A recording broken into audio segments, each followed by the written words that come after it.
we have planned later. So we have Brown versus Board of Education. You guys did an at-home assignment on this, so we're not going to spend too much time on it. So this is the Supreme Court case in which the justices ruled unanimously that racial segregation of children in public schools was unconstitutional. This happened when Oliver Brown filed a class action lawsuit in Topeka, Kansas, after his daughter was denied entrance into Topeka's all-white elementary schools. He claimed that schools for black children were not equal to the white schools, that segregation violated the so-called Equal Protection Clause of the 14th Amendment. What's the 14th Amendment? What's that? Isn't it the all citizens something? If you're born here, you're a citizen. Naturalized, yep. So, good work. Supreme Court ruled unanimously in favor of Brown, stating that separate but equal has no place in education. What is the court case that says that separate but equal is based on? Plessy versus Ferguson. Great work. What's that? Brown. Brown versus Board of Education.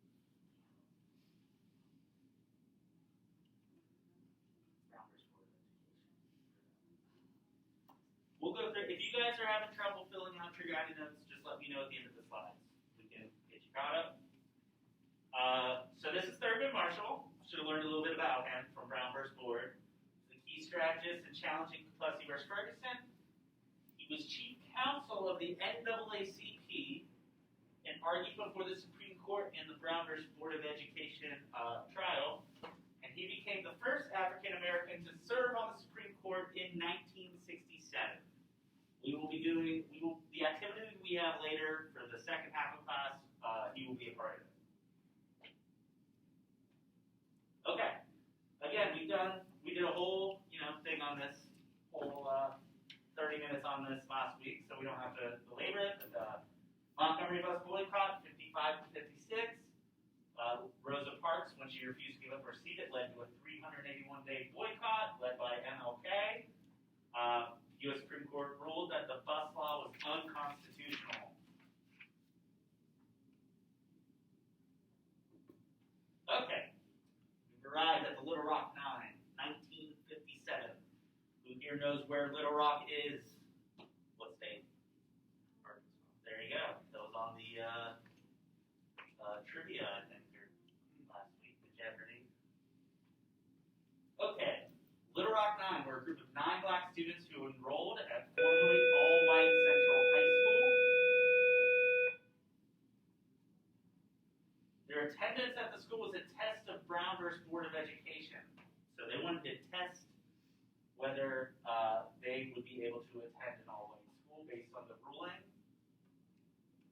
The Arkansas governor called in the National Guard to block the black students' entry into the high school. And they were countered by President Eisenhower sending in the 101st Airborne to escort the Little Rock Nine into the school.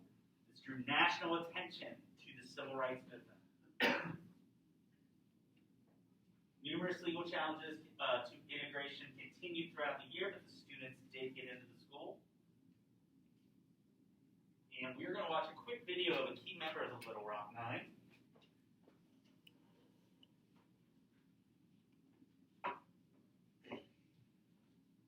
Christian just graduated from high school.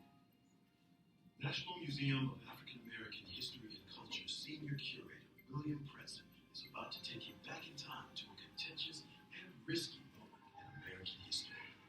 Have you ever heard of the Little Rock Nine? I know that they were brave students who got into their high school when a lot of people weren't for desegregation. Absolutely. Those 9 kids who volunteered to be the first to desegregate the high school were subject to a lot of violence and a lot of hatred, and their families were threatened as well. So it took a lot of courage on their part. The youngest one was Carlotta Walls, and this is the dress that she wore that first day of school. Millions of visitors have learned about Carlotta's story in the museum, but few have had the chance to meet her. It's an incredible honor to meet you, Carlotta. It's a pleasure to meet you. And there's one object in particular she'd like to share. At the Little Rock Nine, most important document out of the collection that I have presented to Smithsonian. It really means a lot to me. For me to receive that diploma, it validated all of the things that I had gone through. Despite having the law behind them, when the Little Rock Nine tried to go to school, they were met by huge, angry mobs.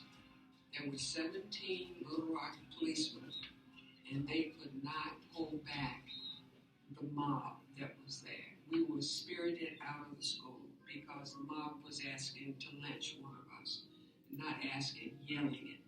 That was probably my scariest day. Did you ever think it would get any worse than the mob and the hate that would make you at you daily? I thought that was bad enough until February 9th, 1960, when my home was bombed. When that took place, it took a lot out of me because they were on my property now and had planted a bomb. It was late at night. We didn't know what had happened. Glass was everywhere. I jumped out of bed and my mother was coming out of her bedroom, my two sisters as well, and ran towards the front of the house. Did everybody make that okay? Yes, fortunately we weren't armed. Did it ever cross your mind of even an option to quit or to drop out? I knew that that's what they wanted me to do. I didn't have to go back to school. I could have taken a day off. I went back to school that next day because I was determined not to let them win. Yeah. I felt like I needed to also send a message that I'm still here, that I am going to continue, despite what you're doing to me. Carlotta's strength and determination finally paid off. In May 1960, she graduated from Central High School. What was going through your mind when you finally grabbed the piece of paper? That I had completed what I started, and that was very important to me. It validated everything that I had gone through. I was able to complete my mission, which was to finish high school at Little Rock Central High.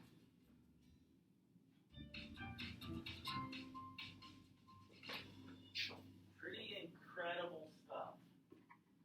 Now, the thing that I want you to take away from this timeline and this unit, the danger that if you spoke out, if you defied the local laws and statutes, the Jim Crow laws, you were putting yourself in a lot of danger, and you could be killed. And that is, look at Carlotta Walls. Her house got bombed, and she went to school the next day. That's crazy. Go ahead. Like you said, was it the governor of Arkansas tried to keep him out of school? Yes, he called in the National Guard. Yes. But the president denied it. The president sent in the 101st Airborne, which are known as some of the toughest soldiers in the U.S. Army.